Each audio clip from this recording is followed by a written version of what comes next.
Y'all remember that story where Jesus sits down in the temple opposite the treasury and he people watches? He watches how a crowd of Israelites put money into the treasury.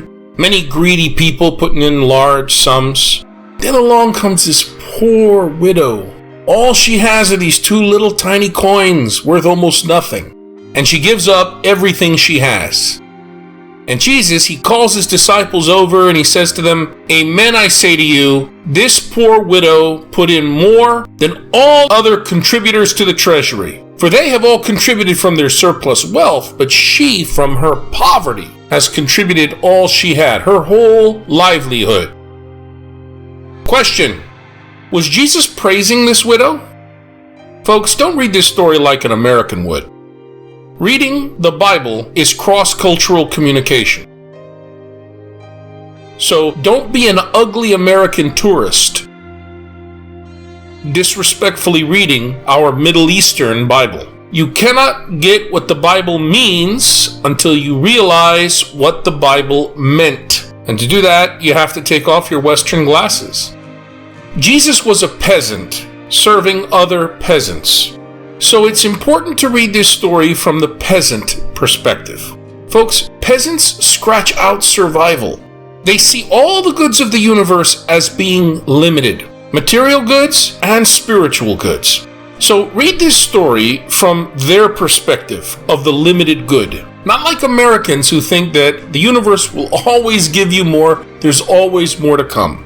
Since according to the peasant view, all goods, material and spiritual, are finite in quantity and already distributed, it is impossible to obtain more goods honestly.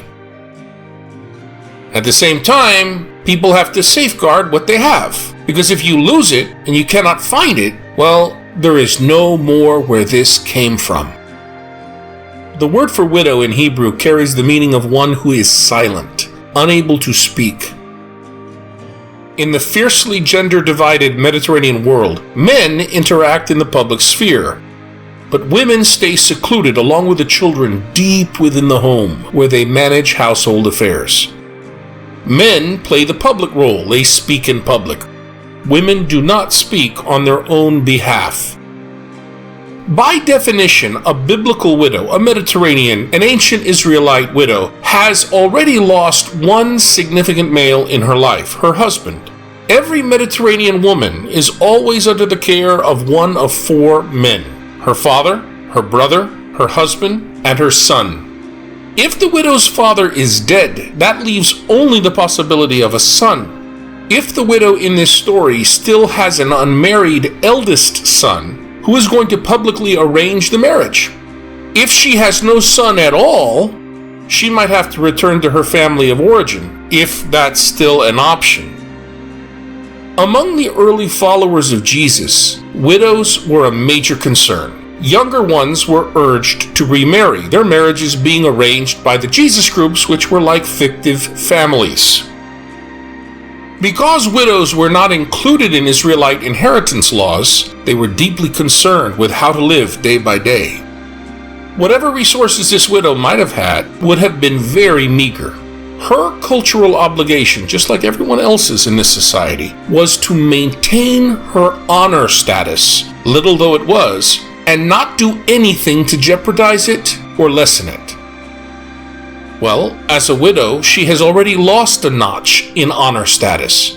If Jesus' observation is accurate, that this widow has given to the temple her whole livelihood, then she has acted very foolishly and shamefully. She has deliberately worsened her honor status. Earlier, Jesus condemned the making of donations to the temple and thereby depriving one's parents of support. It would be doubly wrong for an adult, a widow with no other apparent source of support, to give away the little she has and plunge herself irretrievably into deeper poverty. No, Jesus does not praise this woman. Rather, he laments her stupid behavior. He directs his scathing scorn toward the scribes, those experts in the law of Moses who taught and encouraged this kind of stupid, shameful behavior to such as this widow.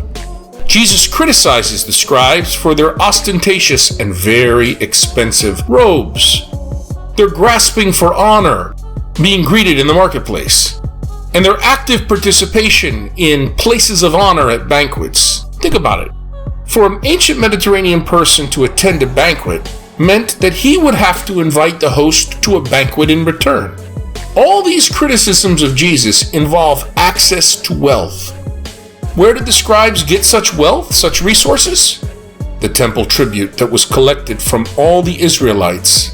That was collected with the intention to be redistributed by temple personnel to the poor and needy. The problem? It wasn't. Instead, it was hoarded and used for behaviors of conspicuous consumption, as we just said. Moreover, the wealth was unjustly acquired by deceiving people, such as this poor widow. That phrase, poor widow, is almost tautological. Poor in the Bible isn't an economic term. It is a social term. Being biblically poor describes someone who has temporarily lost their honor status.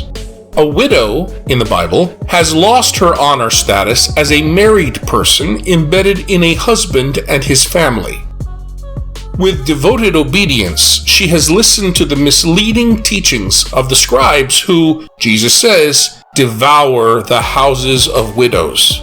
Indeed, no sooner has Jesus completed his criticism of the scribes when this widow comes along to fulfill her temple duty and makes Jesus' point. Now, hearing me say this in this presentation may be hard.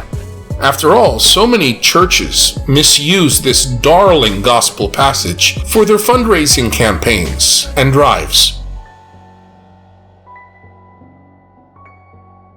So you may find my interpretation here difficult to accept. If so, do you prefer to say that Jesus is praising this widow for her sacrificial spirit of giving? Well, what then do you make of the story that follows? Because if Jesus is praising this stupid widow, then Jesus must be pretty heartless and cruel in Mark chapter 13, verses 1 to 2. Why? Because in those very next verses, Jesus says that this beautiful Jerusalem temple that this woman has given everything to, all of it, will soon be utterly destroyed. Says Jesus, there will not be left a stone upon another stone that will not be thrown down. Would Jesus in one breath praise the widow for despoiling herself to contribute to the temple, yet in the very next breath say that this temple will soon be destroyed? That's not very likely, folks. What is indeed much more likely is that Jesus is lamenting the behaviors of this foolish widow, based as they were on the deceptive teaching of the scribes.